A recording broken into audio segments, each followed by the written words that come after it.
Assalamualaikum warahmatullahi wabarakatuh. Kami dari kelompok 1 akan mempresentasikan bab 19 yaitu Continuous Pressure Measurement. Saya Dewan Raka Septian Putra Yudinda. Fatina Pekiansari. Saya Linova Maidena Evanti. Nama saya Mufti. Saya Ganesh Batu lagi.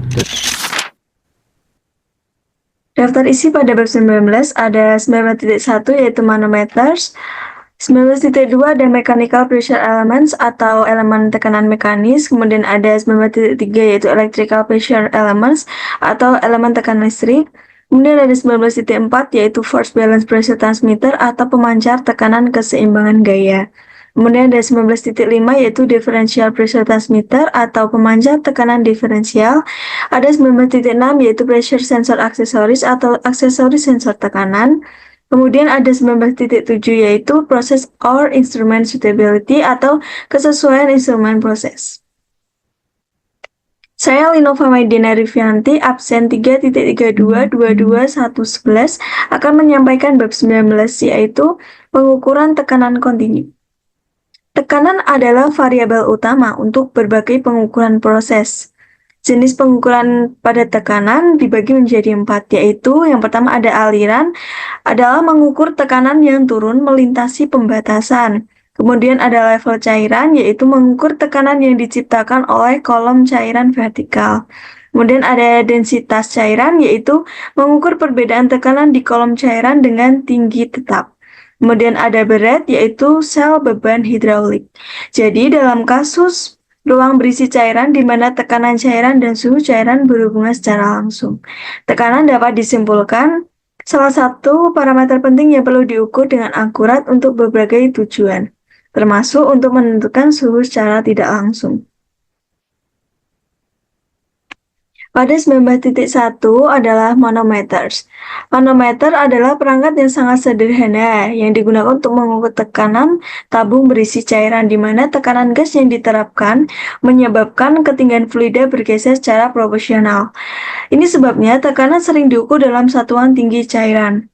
Manometer pada dasarnya adalah instrumen pengukuran tekanan diferensial yang menunjukkan perbedaan antara dua tekanan dengan pergeseran tinggi kolom cairan. Berikut contoh gambar manometers. Ini contoh dari manometer tabung U. Tinggi kolom cairan dalam manometer harus selalu ditandai dengan garis tengah kolom cairan. Terlepas dari bentuk meniskus cairan atau antarmuka udara atau cairan lengkung. Jadi ditandai dengan garis tengah kolom cairan pada tengah garis ini. Manometer dibagi dalam 4 bentuk meliputi yang pertama ada tabung manometer U, yaitu manometer tabung U ada 2 bentuk, terbuat dari plastik bening dan manometer bergaya tangki adalah normal untuk pekerjaan bangku kalibrasi, biasanya dibuat dari tangki, logam, dan tabung kaca. Jadi gambarnya sebelah kiri ini merupakan manometer tabung U yang dari plastik bening, kemudian yang kanan ada manometer tangki yang terbuat dari logam atau tabung kaca. Kemudian yang kedua ada well manometer. Well manometer ini bekerja berdasarkan prinsip keseimbangan tekanan antara dua kolom cairan. Cairan yang digunakan biasanya adalah air atau merkuri tergantung pada rentang tekanan yang diukur. Kemudian yang ketiga ada Ricewell manometer. Ricewell manometer bekerja berdasarkan prinsip perbedaan ketinggian kolom cairan yang disebabkan oleh perbedaan tekanan antara dua titik. Alat ini biasanya terdiri dari tabung berbentuk U dengan salah satu ujungnya terhubung ke sumber tekanan. Salah satu ujungnya terhubung ke sumber yang akan diukur dan ujung lainnya terbuka ke atmosfer atau terhubung ke sumber tekanan referensi. Yang terakhir ada Ricewell inclined manometer. Manometer ini bekerja berdasarkan prinsip keseimbangan hidrostatis. Tekanan yang akan diukur diterapkan ke satu sisi sumur, menyebabkan cairan naik atau turun di dalam tabung miring. Karena tabung miring, perubahan kecil dalam tekanan menghasilkan perubahan panjang kolom cairan yang lebih besar, sehingga memungkinkan pengukuran yang lebih presisi untuk tekanan yang rendah. Jadi manometer miring digunakan untuk mengukur tekanan yang sangat rendah karena sensitivitasnya yang sangat luar biasa. Jadi contoh dari manometer miring terdapat di sini. Manometer miring ini menikmati keuntungan dari peningkatan sensitivitas. Karena manometer dasarnya beroperasi berdasarkan prinsip tekanan yang diseimbangkan dengan ketinggian cairan, dan ketinggian cairan tersebut ini selalu diukur sejajar dengan garis tarikan gravitasi. Pada 19.2 ada elemen tekanan mekanis. Elemen penginderaan tekanan mekanis dibagi menjadi 3. Yang pertama ada bellows, diafragma, dan tabung Bourdon. Bellows, diafragma, dan tabung Bourdon adalah perangkat penginderaan tekanan yang digunakan dalam berbagai aplikasi pengukuran tekanan. Mereka memiliki kemampuan untuk mengukur tekanan diferensial dan absolut selain mengukur tekanan biasa. Yang pertama ada bellows, adalah perangkat yang berbentuk lipatan yang fleksibel, yang dapat mengembang dan mengerut seiring perubahan tekanan. Ketika tekanan berubah, lipatan bellows bergerak sehingga menggerakkan mekanisme yang nantinya diukur. Terdapat pada gambar titik 1. Dan ada pada gambar titik 02 ada gambar diafragma, adalah membran tipis dan fleksibel yang dipasang pada dudukan dan bergerak ketika tekanan diterapkan pada salah satu sisinya. Perubahan bentuk diafragma akibat tekanan ini kemudian dikonversi menjadi gerakan mekanis yang dapat diukur nantinya. Kemudian pada gambar 3 ada tabung Bourdon. Adalah tabung melengkung yang cenderung kebalik ke bentuk lurus saat terkena tekanan internal. Umumnya tabung Bourdon ini berbentuk C. Ketika tekanan dalam tabung meningkat, tabung ini meluruskan sedikit dan gerakan ini ditransmisikan ke mekanisme pengukur untuk menunjukkan nilai seberapa tekanan tersebut. Ketika elemen ini bekerja, berdasarkan prinsip perubahan bentuk fisik akibat tekanan yang kemudian dikonversi menjadi indikasi mekanisme yang dapat diukur. Nah, di sini ada contoh gambar dari bellows. Pada yang gambar paling atas yang merupakan gambar bellows menyerupai akordeon yang terbuat dari logam. Tekanan yang meningkat di dalam unit bellows menyebabkan memanjang. Ini contoh gambarnya dari bellows. Kemudian ada diafragma, adalah piringan tipis bahan yang membungkuk keluar di bawah pengaruh tekanan fluida. Banyak diafragma terbuat dari logam yang memiliki sifat seperti pegas. Namun ada juga yang terbuat dari bahan dengan kekuatan yang sangat rendah, sehingga efek pegasnya dapat diabaikan, atau bisa dikenal dengan diafragma kendur. Diafragma kendur digunakan bersama mekanisme eksternal untuk mencegah kerusakan dari tekanan yang diterapkan. Ketika tekanan diterapkan ke bagian belakang diafragma, ia membesar ke atas, menyebabkan poros kecil berputar. Ini ada poros kecil.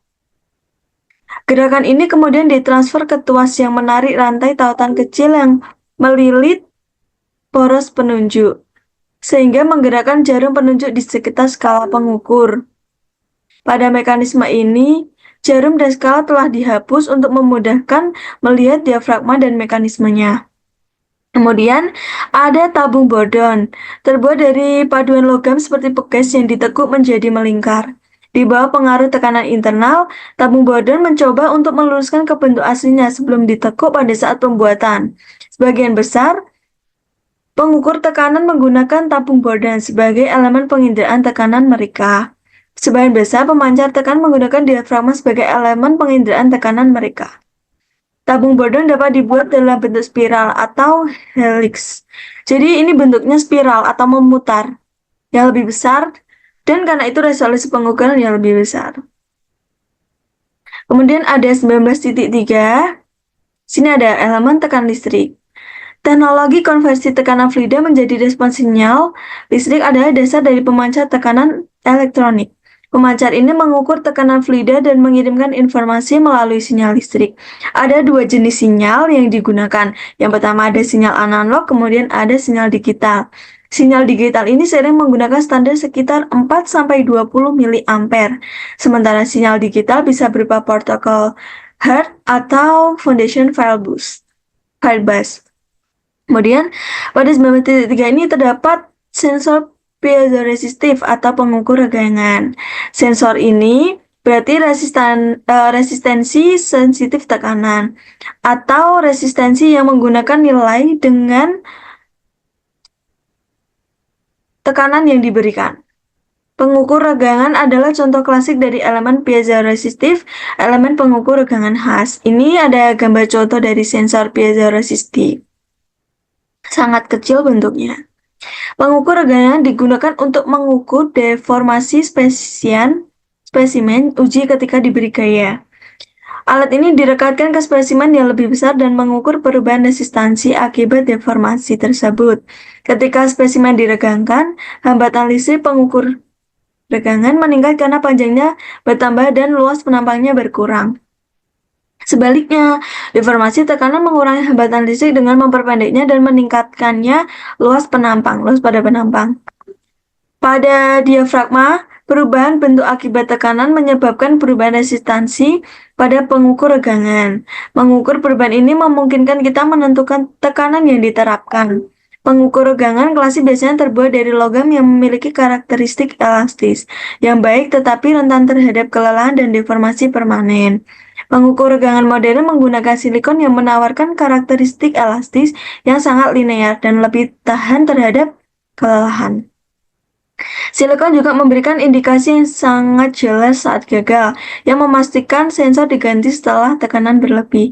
Jadi pada kesimpulan 1903 elemen tekanan listrik adalah, jadi pengukuran silikon dalam pengukuran regangan memberikan keandalan lebih tinggi dan umur pemakaian lebih panjang dibandingkan dengan pengukuran regangan logam, terutama dalam aplikasi yang melibatkan siklus tekanan berulang dan risiko tekanan berlebihan. Oke, selanjutnya saya akan menjelaskan materi lanjutan dari Linova.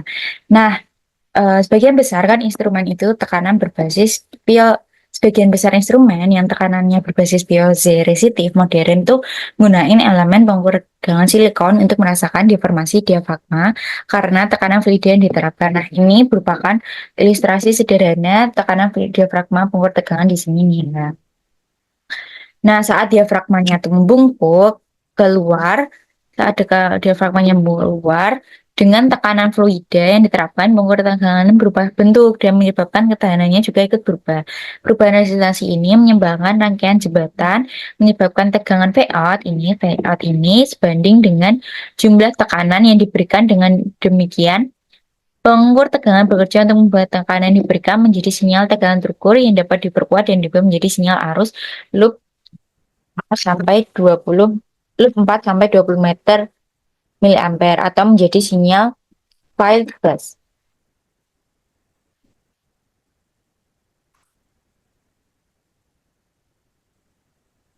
Selanjutnya di slide selanjutnya kita akan membahas untuk wafer silikon tunggal. Nah, wafer silikon tunggal sendiri itu tuh merupakan sensor inovasi dalam desain sensor tegangan dan ada penggunaan wafer silikon tunggal sebagai diafragma dan pengukur tegangan. Nah, ini tuh memungkinkan pembuatan sifat mekanik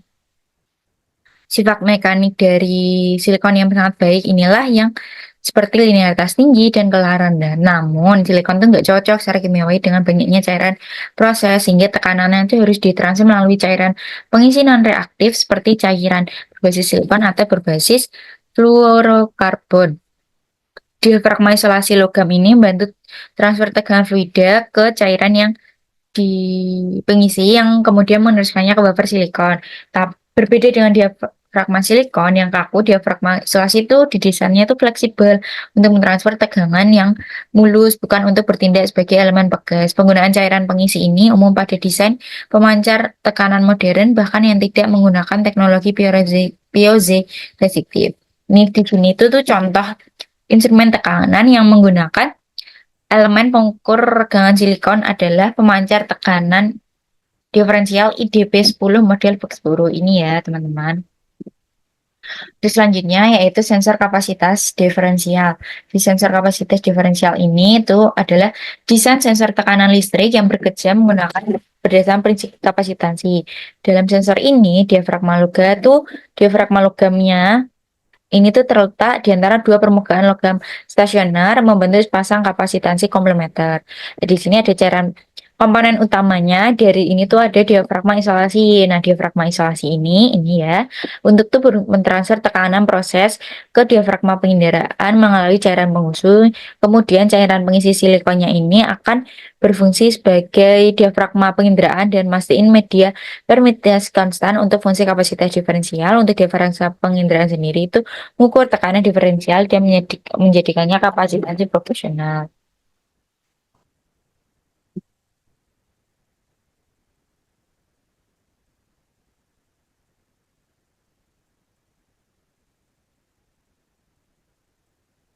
Nah, selanjutnya di penginderaan sendiri itu juga ada fungsi, maaf, jadi cairan fungsi selain jadi untuk ngetransfer dari diafragma isolasi, dia juga berfungsi untuk dielectric efektif tambahan untuk dua kapasitor ini. Selanjutnya itu keunggulan. Apa sih keunggulan dari sensor kapasitansi diferensial? Nah, untuk keunggulan sendiri itu ada pertama akurasi dan stabilitas. Dari akurasi dan stabilitas, sensor ini tuh sangat akurat dan stabil dan kokoh. Untuk keunggulan keduanya, diafragma isolasi itu kan batasi gerakan untuk melindungi diafragma penginderaan dari tekanan berlebih. Maka perlindungannya tuh sangat tinggi. Jadi cara pengisinya tuh juga berperan penting dalam melindungi diafragma penginderaan dan memastikan tidak ada kontak langsung dengan cairan proses yang mungkin korosif. Untuk yang ketiga, keunggulan yang ketiga itu jadi desain modernnya seperti Rosamond 3051 itu tuh menggunakan konstruksi koplanar yang lebih ringkas dari diafragma penginderaan. Dari tegangan baut flensa mengurangi, tentu aja ini tuh akan mengurangi kesalahan dalam pengukuran. Untuk implementasinya itu ada Rosemont 1151, Rosemont 3051, dan Supermodel 3051. Untuk Rosemont 1151 dan 3051 itu sendiri, ini tuh modelnya klasik dan modern dari sensor tekanan diferensial yang menunjukkan perkembangan desain untuk meningkatkan akurasi dan ketahanan terhadap ketahanan berlebih. Sedangkan untuk Supermodel 3015 ini untuk menambahkan fitur desain baru seperti penyertaan elektronik dalam modul baja tahanan karat untuk aplikasi dengan ruang terbatas. Selanjutnya ada sensor elemen resonansi. Nah, sensor elemen resonansi sendiri ini itu punya fungsi maaf saya ulang. Nah, sensor elemen resonansi ini adalah jenis sensor tekanan yang bekerja berdasarkan perubahan frekuensi sebuah sinar atau elemen lainnya. Nah, prinsipnya itu sama dengan alat instrumen seperti gitar, biola, dan lain-lain karena ini tuh frekuensi getarannya kan berubah dengan perubahan ketegangan sinar. Di sini ada rumus F sama dengan 1/2L akar FT per mikro. F sendiri itu tuh frekuensi resonansinya yang dengan satuannya Hertz. Untuk L-nya sendiri panjang string, yaitu satuannya meter. Untuk FT itu ketegangan stringnya sendiri dengan satuan Newton, dan mikro itu satuan massa tali dengan satuan kilogram per meter. Nah, untuk ini tuh pengukuran gaya, ketika sebuah gayanya tuh seperti tekanan diterapkan pada elemen penginderaan sinar, akan berubah tegangannya dan menyebabkan perubahan frekuensi resonansi. Dengan mengukur frekuensi ini, kita akan mengetahui gaya yang diterapkan. Jadi rumus ini akan diterapkan. Nah, untuk implementasinya, nah gunain dengan menggunakan mekanisme osilator untuk jaga stringnya bergetar pada frekuensi yang merupakan implementasi. Jadi ini tuh diterapin pada elemen pengendaraan. Jadi seperti diafragma tabilo. Contoh perangkatnya itu proof of concept dari prinsip ini adalah foto pemancarkan tekanan, yaitu ini. Untuk selanjutnya itu ada implementasi. Implementasinya itu, untuk implementasi dalam sensor tegangan yang tadi kan osilator sudah, selanjutnya elemen pengendaraan, yaitu tekanan yang diterapkan pada diafragma atau bilo mentransfer tekanan ke senar resonansi yang kemudian mengubah frekuensi. Karena hubungan antara frekuensi dan gayanya adalah nonlinear, diperlukan rangkaian elektronik untuk mengubah pengukuran frekuensi menjadi pengukuran makanan linear. Untuk implementasinya itu ada di Volkswagen dan di beberapa perusahaan kayak Fosboro itu tuh melapori sensor tekanan dari prinsip resonansi ini. Jadi kalau Yokogawa itu lebih mengembangkannya lebih lanjut dengan menggunakan resonator silikon micro machine dengan produk mereka seperti pemancar tekanan di Hub. Nah, ini tuh merupakan pemancar tekanan J1110 model Yokogawa atau pelopornya. Jadi perbedaan desainnya tuh penting tersembunyi dari pandangan dalam kasus penghindaran. Nah, waktu dibongkar tuh juga nggak jauh beda dari ini waktu jauh sensor kapasitansi diferensial yang lebih umum, namun secara fungsional ini tuh sama dengan sepupu kapasitansi diferensialnya, dan desain itu bahkan menggunakan cairan pengisi untuk melindungi resonantor silikon halus dari cairan proses yang berpotensi merusak seperti sensor kapasitansi diferensial dan sebagian besar desain sensor piezo resistif. Untuk keuntungannya sendiri itu keuntungan digitalisasi, maksudnya itu frekuensi yang dihasilkan mudah dikonversi ke dalam bentuk digital karena frekuensi AC dapat dihitung dengan presisi tinggi menggunakan osilator Krishna kuasa. Lalu ada keuntungan dua, pelindungan cairan pengisi. Seperti pada sensor kapasitansi diferensial, cairan pengisi digunakan untuk melindungi elemen resonansi dari kerusakan oleh cairan proses yang korosif atau kotor. Yang ketiga sendiri itu akurasi dan stabilisasi. Sinyal frekuensi sangat stabil dan akurat memungkinkan pengukuran tekanan yang sangat presisi.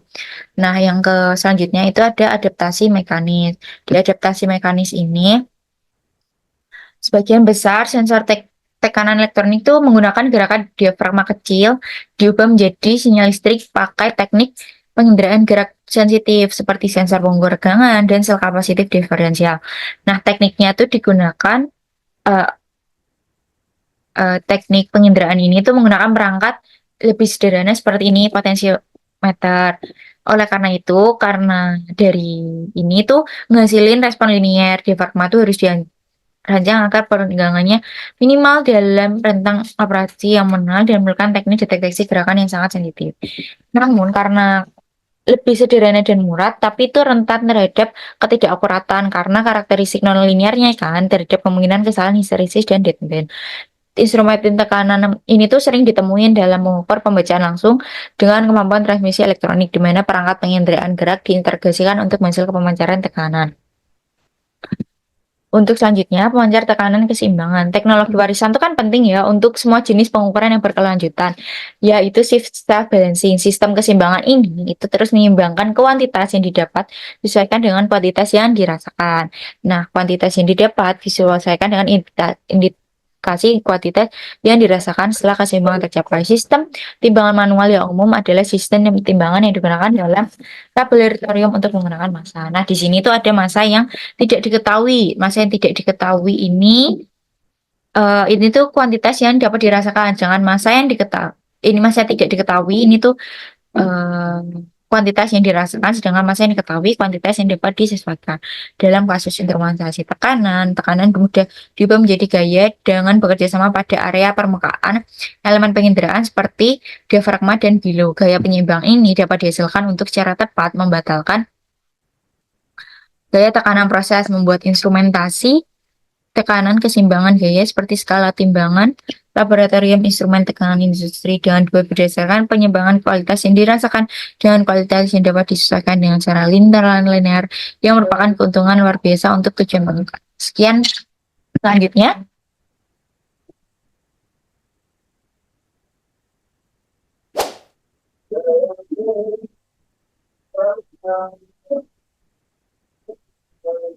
Oke, assalamualaikum.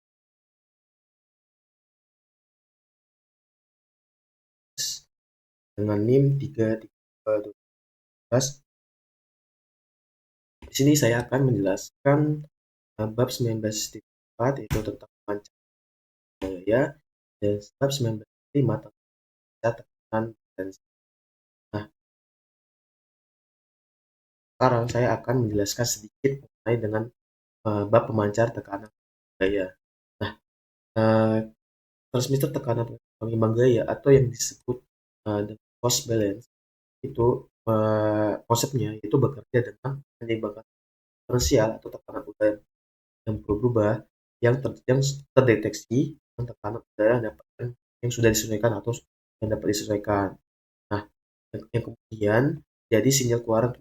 Jadi hasilnya itu akan berupa tekanan udara situ sendiri atau tekanan sini ada gambar yang menggunakan mekanisme pneumatik.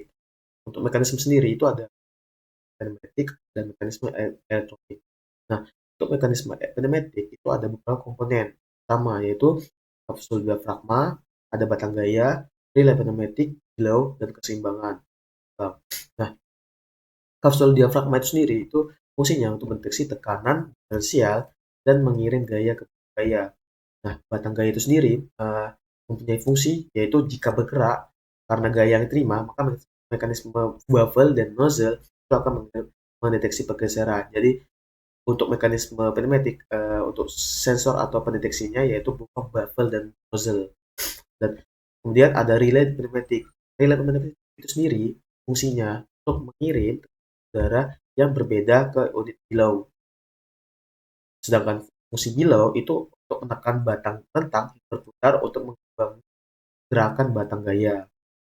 Dan terakhir, ketimbang atau penyimbang itu adalah tekanan udara dalam below menjadi representasi linear dari tekanan fluida proses yang diterapkan pada kapsul diafragma.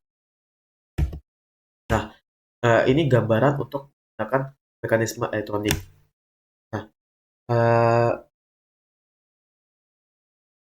mekanisme elektronik itu sendiri terdapat beberapa komponen tambahan karena di sini kan menggunakan tambahan penggunaan magnetik, menggunakan elektronik, yaitu pertama ada menggunakan sensor elektronik.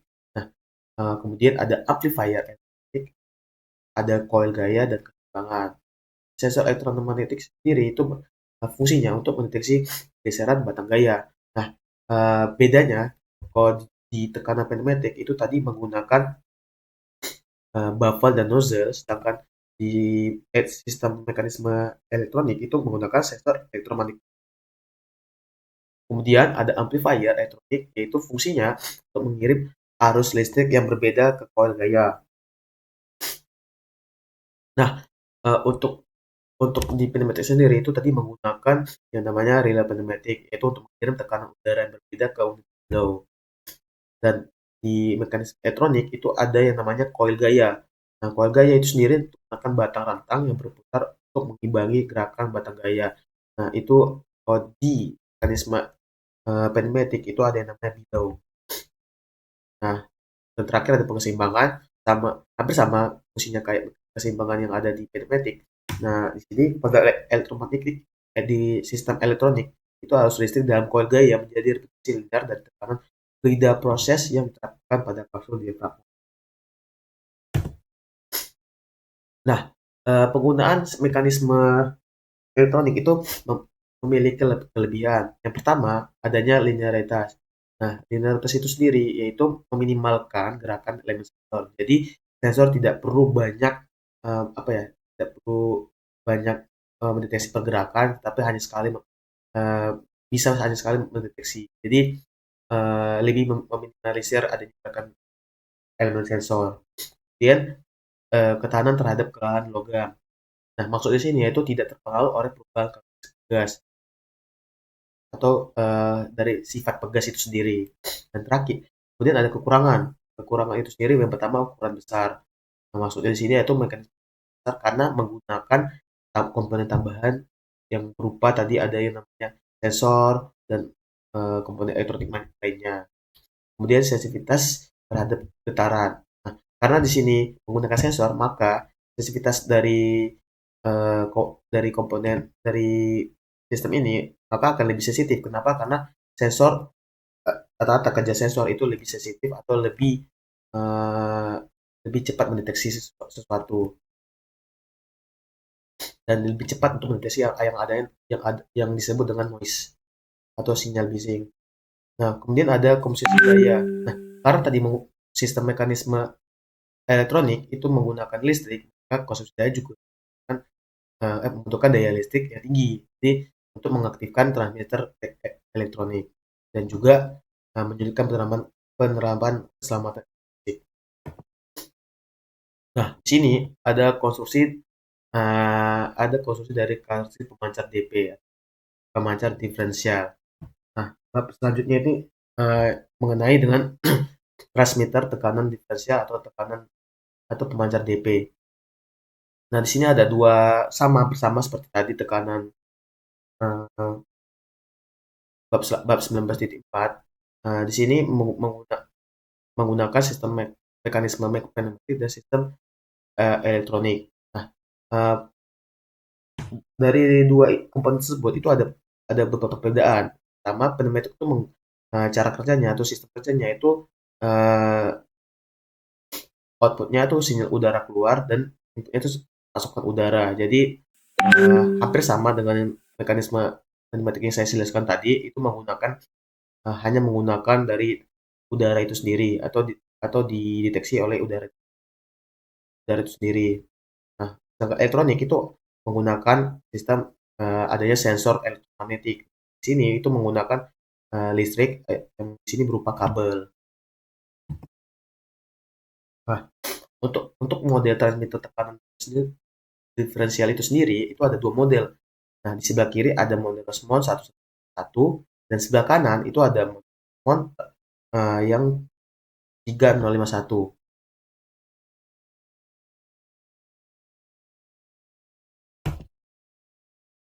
Kemudian ada dua model lagi untuk tekanan diferensial elektronik yang lainnya, yaitu yang pertama ada Yokogawa Eja 1110 sebelah kiri dan yang sebelah kanan itu Foxboro IDP 10.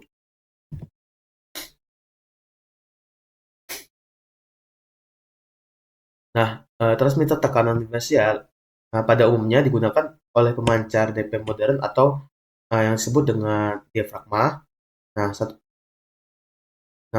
cara kerjanya itu sendiri, yang pertama satu sisi diafragma ini menerima tekanan fluida atau proses dari port tinggi atau port high dan yang sementara sisi lainnya menerima proses tekanan fluida dari port rendah atau port low atau port bawah.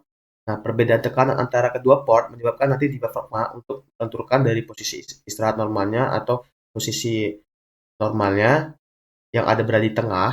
Kemudian terjadi pelanturan. Nah, pelanturan ini ya kemudian diterjemahkan ke dalam sinyal keluaran dengan sejumlah teknologi yang berbeda, tergantung dengan sistem pabrikan atau model transmitternya. Jadi dalam sinyal outputnya itu berbeda-beda. Ada yang berupa udara kembali, ada yang bisa dijadikan misalnya menggunakan mekanisme elektronik.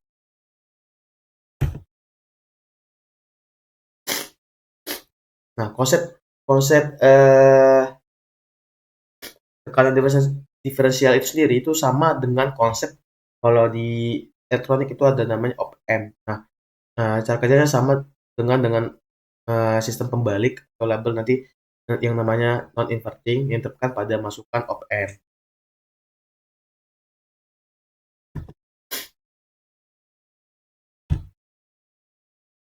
Nah, eh, nah kemudian untuk label H dan L pada port pemancar DP tidak menunjukkan besarnya tekanan tertekan. Nah, dan tekanan pada port H tidak harus lebih besar daripada tekanan pada port L atau port low. Simbol-simbol ini hanya mewakili efek berbeda pada sinyal keluaran yang dihasilkan dari tekanan yang diterapkan pada setiap port. Peningkatan tekanan yang diterapkan pada port tinggi pada pemancar DP akan mendorong sinyal keluaran ke tingkat yang lebih tinggi atau naik. Sedangkan peningkatan tekanan yang diterapkan pada port rendah pada pemancar DP akan mendorong sinyal keluaran ke tingkat lebih akan sinyalnya akan ke tingkat yang lebih rendah.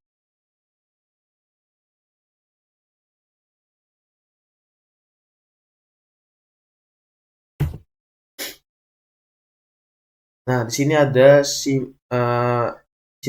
ada beberapa macam tekanan transmitter tekanan diferensial. Yang pertama itu untuk mengukur tekanan pengukur positif. Ini ada gambarnya, ada gambar dari tekanan positif. Selanjutnya ada untuk sistem mengukur tekanan absolut. Di sini menggunakan uh, sistem hampir sama kayak vacuum shield atau vacuum chamber. Kemudian ada untuk mengukur vakum. Nah, di sini nanti ada tambahan yang tadi itu menggunakan tekanan absolut dan tekanan mengukur positif. Jadi gabungan dari dua sistem tadi.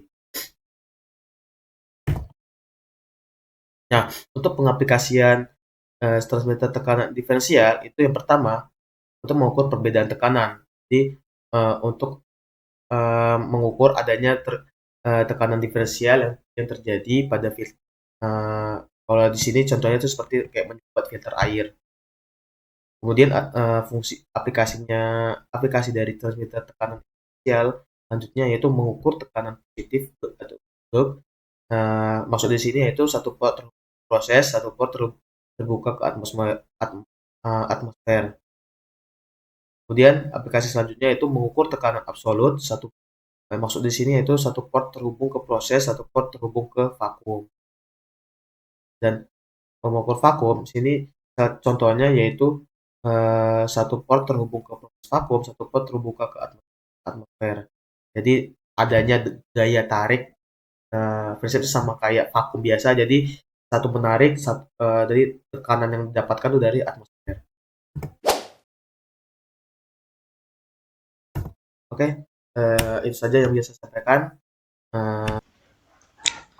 Yang pertama adalah mengukur level cairan, di mana di sini kita dapat mengukur tekanan cairan, level cairannya itu dengan rumus P atau pressure sama dengan Pi kali G dikali H, di mana Pi adalah massa cairannya, kemudian G adalah percepatan gravitasi, dan H adalah tinggi kolom. Dengan prinsip ini tuh kita dapat menggunakan pemancar tekanan diferensial atau differential pressure atau DP sebagai perangkat pengukur tingkat cairan jika mengetahui bahwa densitas cairan tetap konstan. Kemudian saat level cairannya di dalam wadah itu meningkat, tekanan hidrostatik yang diterapkan pada port tinggi pemancar meningkat secara proporsional. Lebar wadah tidak mempengaruhi tekanan yang dihasilkan, hanya tinggi cairannya H. Nah, di sini untuk mencari tinggi cairan atau H-nya itu kita dapat dari rumus tadi, tinggal dibalik, jadinya H sama dengan P per Pi dikali G. Kemudian 19 pemancar tekanan diferensial. Teknik sederhana ini tetap berfungsi meskipun wadah berada di bawah tekanan gas atau uap, bukan terbuka seperti contoh sebelumnya. Nah, untuk mengkompensasi tekanan ini, kita cukup menghubungkan port rendah, yaitu port yang di bawah tadi, pemancar differential pressure bagian atas wadah agar hanya mendeteksi tekanan gas.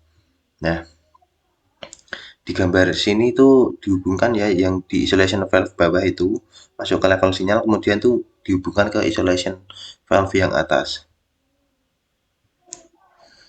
Karena pemancar hanya merespon perbedaan tekanan antara kedua port sensornya yang tadi dihubungkan, satu-satunya penyebab perbedaan tekanan dalam aplikasi ini adalah tekanan yang dihasilkan oleh tinggi kolom cairan. Sinyal pemancar menjadi representasi eksklusif dari level cairan dalam wadah, mengabaikan potensi kesalahan pengukuran akibat perubahan tekanan gas di dalam wadahnya. Kemudian mengukur aliran gas dan cairan. Pengukuran inferensial umum lainnya menggunakan pemancar differential pressure atau DP tadi adalah pengukur aliran fluida melalui pipa. Penurunan tekanan di sepanjang penyempitan pipa bervariasi sehubungan dengan laju aliran atau Q dan densitas fluida atau P. Di sini selama densitas fluidanya cukup konstan, kita itu dapat mengukur penurunan tekanan di sepanjang penyempitan pipa dan menggunakan pengukuran tersebut untuk menilai laju alirannya. Nah, bentuk penyempitan yang paling umum digunakan tuh biasanya tuh tujuannya untuk tujuannya disebut plat orifice atau yaitu plat logam dengan lubang yang diproses secara presisi di tengahnya. Saat fluida melewati lubang ini, kecepatannya berubah, menyebabkan penurunan tekanan. Nah, di sini terdapat gambarnya, ada aliran sinyalnya dari kiri ke kanan, kemudian masuk isolation valve, kedua isolation valve dihubungkan. Kemudian terdapat on face plate itu yang tadi, yang plat logam tadi, yang diproses secara presisi di tengahnya. ditaruh di tengah atau nanti saat fluida atau cairannya melewati lubang ini tuh kecepatannya berubah, jadi tekanannya menurun nanti. Kemudian aksesoris sensor tekanan. Ada beberapa aksesoris untuk perangkat sensor tekanan agar dapat berfungsi optimal dalam lingkungan proses yang menantang. Kadang kita harus menggunakan aksesoris khusus untuk melindungi instrumen tekanan dari bahaya cairan proses tertentu. Salah satu bahayanya itu tekanan berdenyut, misalnya pada keluarnya pompa tekanan tinggi tipe piston atau positive displacement. Tekanan berdenyut dengan cepat merusak sensor mekanis seperti tabung Bordon, baik dengan ausnya mekanisme yang mentransfer gerakan elemen tekanan ke jarum penunjuk dan atau kelelahan dari elemen logam itu sendiri. Jadi itu kalau tekanannya terlalu besar kan, nanti itu dapat berdenyut. Nah, hal itu tuh dapat merusak sensor mekaniknya seperti di tabung lubang turbon. Terus aus mekanismenya juga mentransfer gerakan elemen tekanan ke jarum penunjuk. Terus juga kelelahan dari elemen logam itu sendiri. Kemudian kolektor katup. Aksesoris ini tuh salah satu aksesoris penting untuk pemancar differential pressure atau DP, yaitu manifold katup atau kolektor katup. Ini memungkinkan isolasi dan penyesuaian tekanan dari proses ke pemancar untuk pemeliharaan dan kalibrasi. Terdapat 3 katup dalam manifold 3 katup serta 1 katup bleed untuk membebaskan tekanan ke atmosfer. Nah, di sini di gambar dijelaskan di sebelah kiri kanan ada block valve, kemudian di tengahnya ada conditioning valve, dan ini tuh bleed valve-nya yang digunakan untuk membebaskan tekanan ke atas ke atmosfer. Ya, meskipun gambar tadi itu menunjukkan 3 katup sebagai perangkat terpisah yang terhubung bersama dari dan ke pemancar melalui pipa, manifold 3 katup itu lebih umum diproduksi sebagai perangkat monolitik atau 3 katup dicetak bersama menjadi satu blok logam, kemudian melekat pada pemancar tekanan melalui wajah beralur dengan segel O-ring. Nah, kemudian katup bleednya umumnya ditemukan sebagai perangkat terpisah yang diulir ke salah satu atau lebih dari port di ruang diafragma pemancar. Selanjutnya, chapter 19, pengukuran tekanan kontinu. Nah, di gambar ini tuh menunjukkan manifold 3 katup yang tadi kan, kalau tadi itu kan seperti gambar rangkaiannya, kalau ini tuh gambar bendanya kayak gini. 3 katup yang dipasang pada pemancar tekanan diferensial Honeywell model SC3000 itu nama manifold 3 katupnya itu tipenya, dengan katup bleed terpasang di port atas flansa kapsul diafragma terdekat. Nah, seperti gambar inilah. Kemudian saat operasi normal tuh kedua katup blok itu terbuka untuk memungkinkan tekanan fluida proses mencapai pemancar.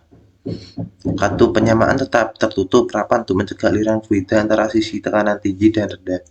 Untuk mengukur laju pemancar dari proses untuk pemeliharaan tutup katup blok dan buka katup penyamaan.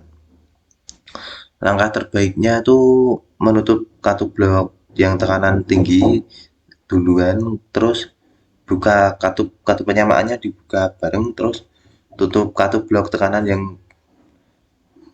yang terakhir tuh yang dibuka, tutup katup blok tekanan rendah yang bawah. Nah, ini tuh memastikan pemancar tidak terkena tekanan diferensial tinggi, jadi itu gak gampang rusak tadi selama prosedur isolasi, dan tekanan fluida yang terperangkap dalam manifold dan ruang pemancar akan sekecil mungkin sebelum venting ke atmosfer. Katup bleed kemudian dibuka pada langkah terakhir untuk melepaskan tekanan fluida yang tadi agar dapat keluar ke atmosfer gitu ya. Jadi semua fluida yang terperangkap di dalam manifold tuh dan ruang pemancar bisa keluar gitu. Nah, kemudian ini adalah posisi akhir katup kedua keadaan. Tadi kan ada 2 keadaan ya. Tunjukkan sebagai ilustrasinya kayak gini. Normal operasinya tuh seperti ini, yang valve tengah sama yang atas pertama ditutup dulu, yang dibuka itu yang valve kiri kanan. Kemudian saat sudah itu nanti yang tengah dibuka dan yang atas katup blade atas itu dibuka agar bisa mancar ke atmosfer. Variasi dari tema ini adalah manifold 5 katup yang ditunjukkan dalam ilustrasi ini. Nah, ini tuh gambar apa? Bukan gambar, rangkaian manifold yang 5 katup. Tadi kan contohnya 3 katup. Yang ini yang 5 katup. Terdapat 2 block wave, kemudian bleed valve-nya itu di tengah dan equalizing valve-nya juga berada di tengah di antara itu equalizing valve. Di antara bleed valve-nya di antara equalizing valve. Kalau manifold 5 katup itu dilengkapi dengan katup bleed bawaan. Nah, memungkinkan teknisi untuk membebaskan tekanan terperangkap melalui tabung ke lokasi jauh. Posisi katup untuk operasi normal dan pemeliharaan itu seperti ini. Kalau tadi yang 3 katup sudah saya jelaskan. Kemudian yang 5 katup, normal operasinya dibuka dulu seperti yang tadi. Yang pertama dibuka itu yang block valve-nya dibuka keduanya kiri kanan. Kemudian saat langkah terakhirnya itu yang dibuka itu yang bleed valve sama equalizing valve biar untuk membuang fluida tadi ya. Ini juga penting untuk tidak membuka katup penyamaan pada manifold pemancar tekanan saat kedua katup blok terbuka. Hal ini bisa memungkinkan fluida proses mengalir melalui katup penyamaan dari sisi tekanan tinggi ke sisi tekanan rendah, menyebabkan kerusakan atau bahaya kepada manifoldnya. Kemudian manifold juga tersedia dalam konfigurasi satu blok bleed untuk aplikasi tekanan gauge di mana port tekanan rendah dibuang ke atmosfer. Jadi kalau yang manifold satu konfigurasi ini tuh yang cuma terdapat block valve sama bleed valve, jadi itu kerjanya kayak lebih simple gitu sih. Nah, foto ini contoh foto manifold 5 katup itu seperti ini ya teman-teman. Terus pada foto fitting katup bleed terpasang di semua port atas. Itu di gambarnya kan ada kayak fittingan di katupnya gitu kan. Nah, pemancar dengan manifold 5 katup memiliki 2 fitting karena satu-satunya pemancar DP. Sebaiknya sedikit memutar katup terbuka setelah membukanya untuk mencegah katup terjepit dalam posisi terbuka penuh. Jadi kalau bisa tuh jangan kayak apa ya, dibuka penuh, bukanya tuh sedikit-sedikit gitu. Kemudian fitting katup bleed atau venting tadi ya. Sebelum mencabut pemancar dari layanan, teknisi harus mengeluarkan tekanan fluida yang tersimpan ke atmosfer untuk mencapai keadaan nol energi. Nah, jadi itu sebelum pemancar tekanannya dia dicabut, bleed valve-nya tadi yang dibuka terakhir itu dibuka dulu untuk mengeluarkan semua sisa-sisa fluida yang tersimpan. Nah, nanti itu dibuang ke atmosfer. Biar manifoldnya tuh mencapai nol lagi, energi nol seperti awal keadaan normalnya. Kemudian beberapa manifold katup memiliki katup bleed untuk ini, tetapi banyak tidak. Aksesoris umum untuk pemancar tekanan adalah fitting bleed dipasang sebagai perangkat terpisah dengan pipa NPT 1/4 inch. Fitting bleed dioperasikan dengan kunci kecil untuk membebaskan fluida. Proses melalui lubang ventilasi kecil di sisi fitting. Oh, ini ada gambarnya kan, itu kan terdapat lubang itu kan ya. Yang di gambar kedua terdapat lubang kecil. Nah, itu tuh lubangnya dibuka untuk membuka fitting bleednya tadi. Fitting bleednya dibuka. Jadi valve bleednya nanti terbuka sehingga fluida-fluida yang tersimpan tadi bisa keluar ke atmosfer. Katup bleed dipasang pada flansa instrumen tekanan untuk mengeluarkan fluida yang tidak diinginkan dari ruang tekanan. Nah, foto yang kedua ini menunjukkan dua cara pemasangan, satu untuk membuang gas dari proses cair, yang lainnya untuk membuang cairan dari proses gas. Yang pertama itu yang di atas ini tuh caranya untuk membuang gas dari proses cair, dan yang di sebelah kanan itu untuk membuang cairan dari proses gasnya. Kemudian pengendalian getaran tekanan. Untuk meredakan efek manipulasi pada pengukur tekanan atau efek getaran tadi bisa diisi dengan cairan kental seperti gliserin atau minyak. Ini membantu melindungi dari kerusakan akibat polasi atau getaran eksternal. Itu getaran yang dari luar gitu. Pengukur tekanan yang diisi minyak dapat dilihat pada foto. Nah, ini seperti ini ya, pengukur tekanan yang udah diisi minyak itu kayak gini.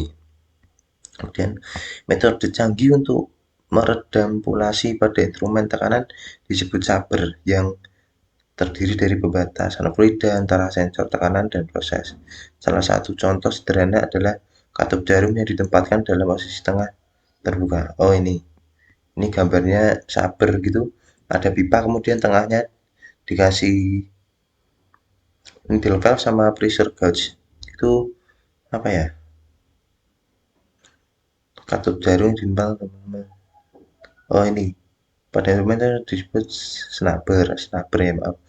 Yang terdiri dari pembatasan fluida itu yang tengah itu antara sensor tekanan gas dan proses. Ya. Awalnya penempatan katup throttling antara proses dan instrumen pengukur tekanan terlihat aneh karena tidak seharusnya ada aliran kontinu masuk atau keluar dari pengukuran untuk katup seperti itu mengatur.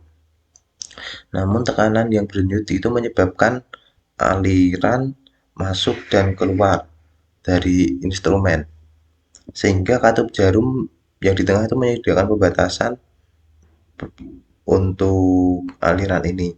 Dengan menghambat aliran fluida, dihambat pakai yang needle valve itu di tengah,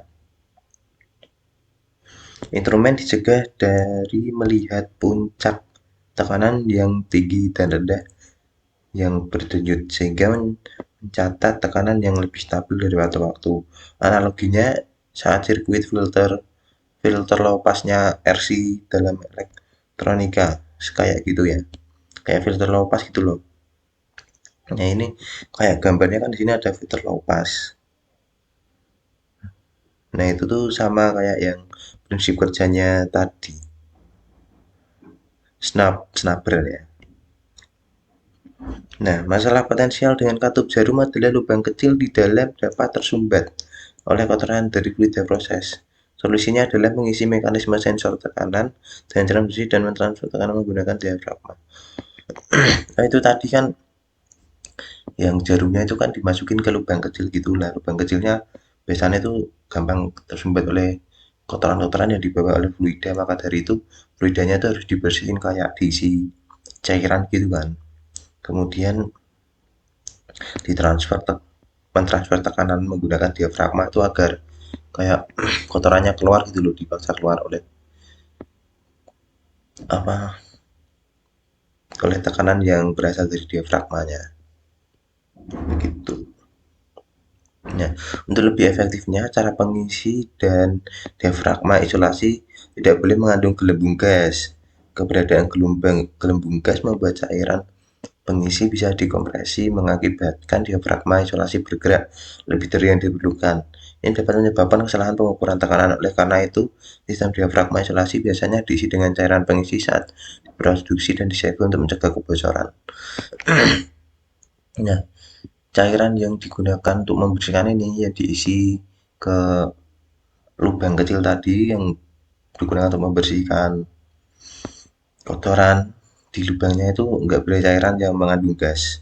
Nanti kalau ada mengandung gas itu bisa menggelembung gitu. Terus gelembung gasnya itu bisa membuat kesalahan saat pengukuran tekanan. Kemudian pengendali dan tanda kimia. Untuk efektif, cairan pengisi dan diafragma isolasi tidak boleh mengandung gelembung ya tadi. Nah, oh ya ini gambarnya itu seperti ini ya.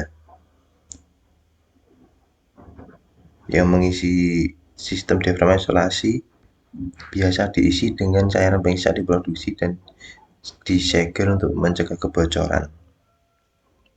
Kehadiran tahap tabung yang menghubungkan tangki dengan pengukur tekanan menimbulkan masalah kebersihan. Protokol pembersihan otomatis tidak dapat mencegah pertumbuhan mikroba di dalam tabung. Solusinya adalah menginstal diafragma isolasi di tangki dan tabung kapiler yang tersegel. Dengan demikian, kita sepenuhnya menghilangkan masalah kontaminasi mikroba. Nah, kotorannya tuh sebenarnya nggak cuma kotoran biasa, terdapat kayak mikroba. Kalau mikroba gitu kan nggak 100% bisa hilang ya, nanti bisa kayak bertumbuh terus gitu kan.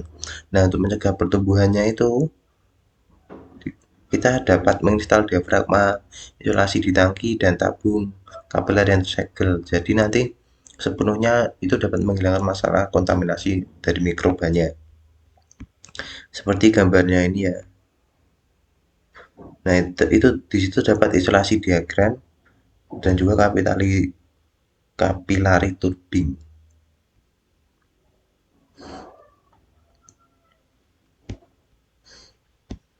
Sistem ini disebut segel jarak jauh dan tersedia untuk berbagai instrumen tekanan seperti pengukur, pemancar, dan sakel. Jika tujuannya melindungi instrumen dari bahan kimia berbahaya, disebut sebagai segel kimia. Foto di sebelah ini menunjukkan pengukur tekanan dengan segel kimia yang terpasang dekat dengan perangkat pengukur untuk melindunginya dari fluida proses yang keras. Kemudian pandangan ke bagian bawah lensa mengungkapkan diafragma isolasi tipis. Ini diafragmanya itu ada di bawah. Ini pengukurnya ini ya. Jika kan di bawah ada alas tuh, nah di bawahnya itu ada diafragmanya. Mencegah cairan proses masuk mekanisme pengukur. Hanya cairan pengisi yang tidak reaktif mengisi ruang antara diafragma ini dan tabung Bourdon pengukur. Nah, gambarnya itu kayak gini ya alasnya. Kemudian ini kalau digambarkan rangkaiannya yang dari bawah.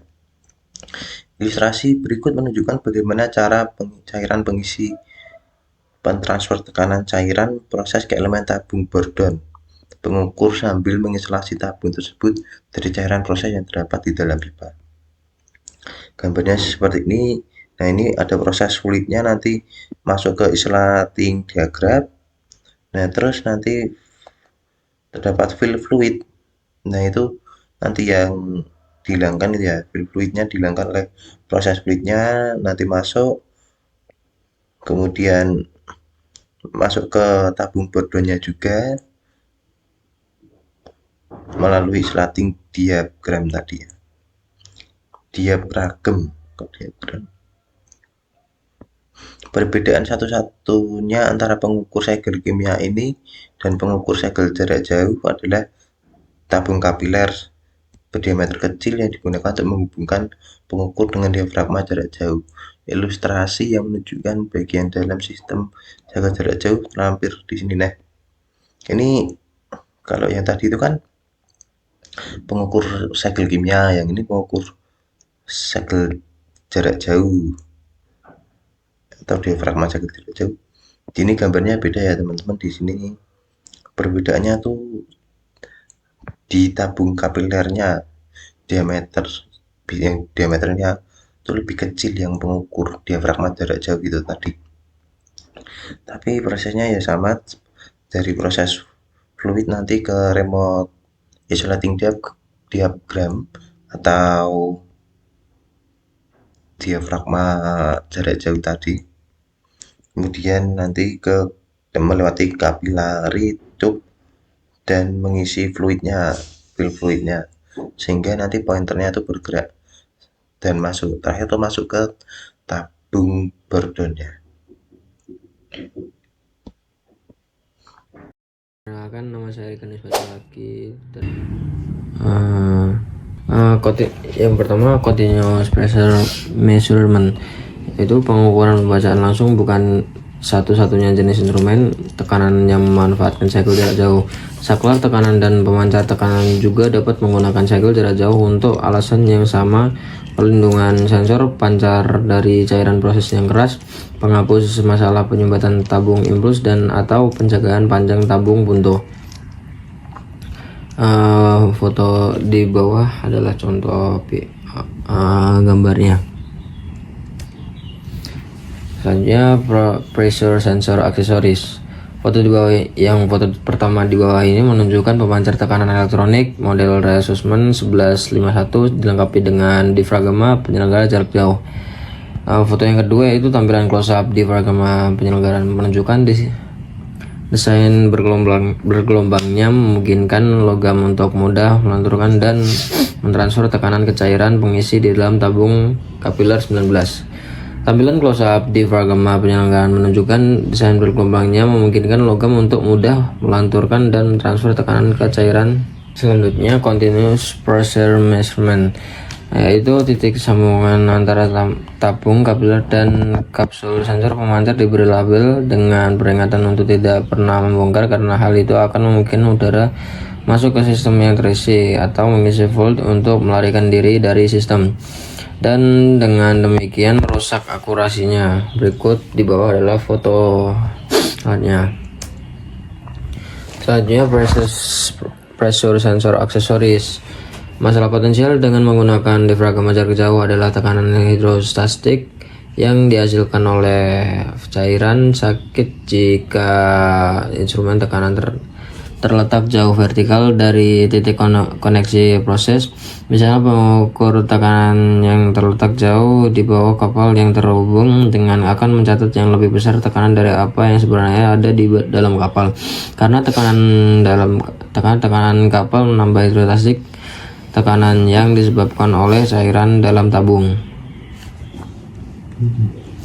Continuous pressure measurement, yaitu dalam sistem kapiler terisi offset vertikal dijamin menghasilkan offset tekanan karena cairan pengisi selalu cair dan cairan menghasilkan tekanan berbanding lurus dengan ketinggian vertikal kolom cairan dan densitas cairan itu.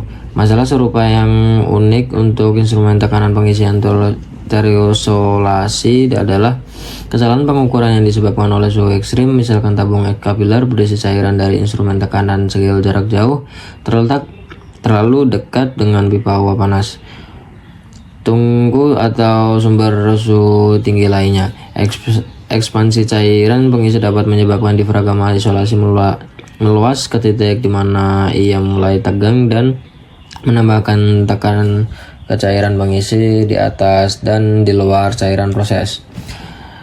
Selanjutnya, metode alternatif untuk mengisolasi instrumen pengendaraan tekanan dari kontak langsung dengan proses fluid adalah mengisi garis impuls dengan cairan yang tidak berbahaya, yang pada gilirannya secara langsung menghubungi proses fluid.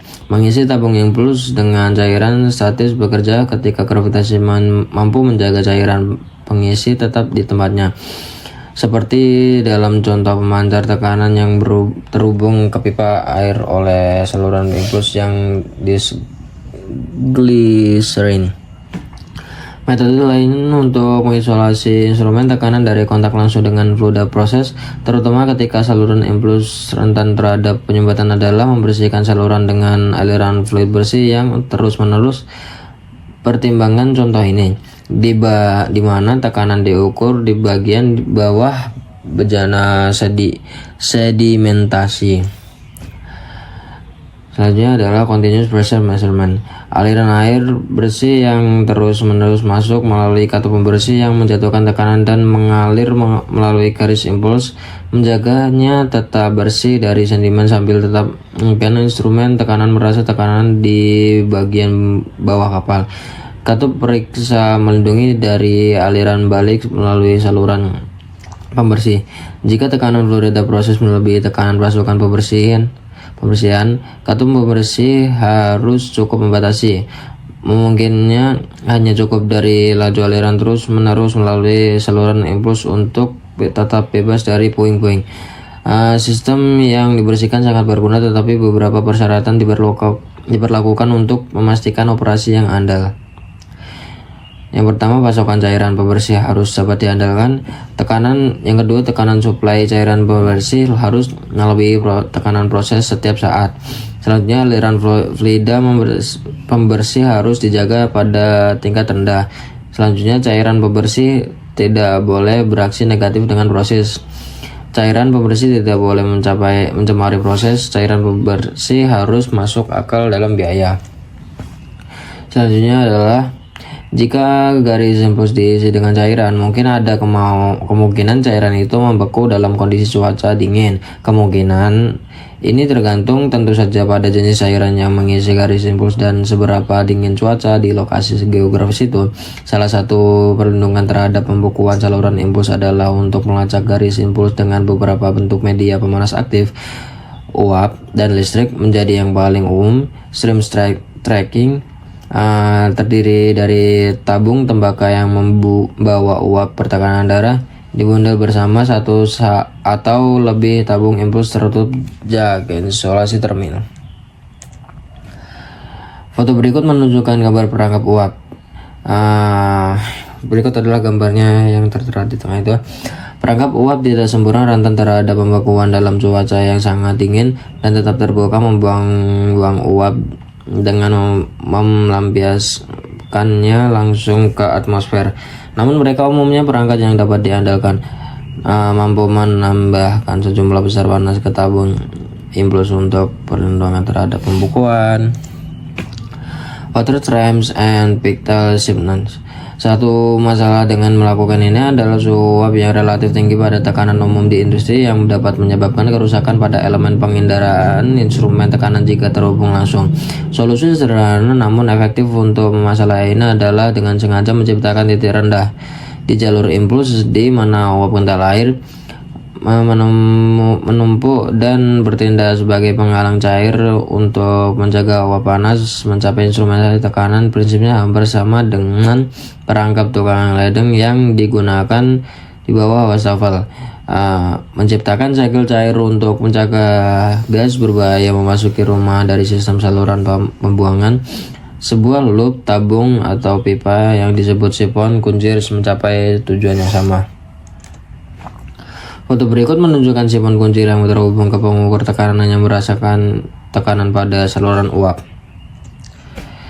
Mounting bracket, aksesoris yang dirancang khusus untuk berbagi instrumen yang dipasang di lapangan, termasuk pemancar DP, adalah bracket pemasang pipa 2 inci. Bracket semacam itu dibuat dari lembaran logam pengukuran berat dan dilengkapi dengan baut U yang dirancang untuk menjepit pipa besi di hitam 2 inci. Lubang yang dicap bracket cocok dengan buat baut pemasang pada flansa kapsul pemancar DP yang paling umum, menyediakan cara yang stabil secara mekanis untuk memasang pemancar DP ke kerangka kerja di area proses. Foto-foto berikut menunjukkan beberapa instrumentasi berbeda yang dipasangkan ke bagian pipa menggunakan bracket ini. Di bawah tersebut adalah fotonya.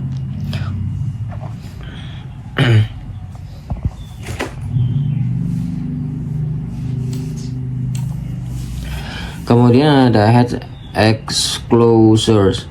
Dalam instalasi di mana suhu lingkungan bisa menjadi sangat dingin, tindakan perlindungan terhadap pembekuan fluid di dalam pemancar tekanan adalah menempatkan pemancar di selungkup yang terisolasi dan dipanaskan. Foto berikutnya menunjukkan selungkup seperti itu dengan penutup dilepas. Proses atau instrumentasi suitability.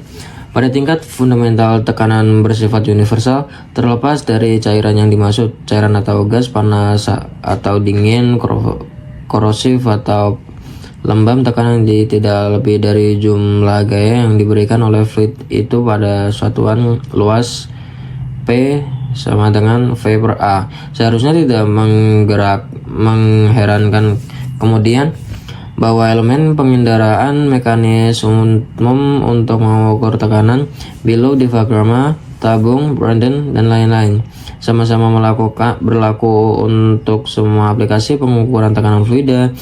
Setidaknya pada prinsipnya, biasanya masalah pemilihan pematerial yang tepat dan kekuatan elemen ketebalan material untuk membuat instrumen tekanan cocok untuk berbagai cairan yang digunakan dalam instrumen tekanan, apakah itu cairan elektrik di dalam sensor kapasitas diferensial, cairan pengisi dari sistem segel jarak jauh atau kimia, atau cairan yang digunakan untuk mengisi bagian vertikal tabung impuls, harus dipilih agar tidak bereaksi negatif dengan atau mencemari proses.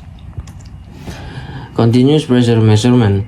Manometer tentu saja agak terbatas dalam penerapannya karena operasinya tergantung pada kontak langsung antara cairan proses dan cairan manometer. Pada hari-hari awal instrumentasi industri, merkuri cair adalah media yang sangat umum untuk manometer proses, dan itu tidak bisa untuk melihat manometer merkuri digunakan dalam kontak langsung dengan cairan proses seperti minyak atau air untuk memberikan indikasi tekanan.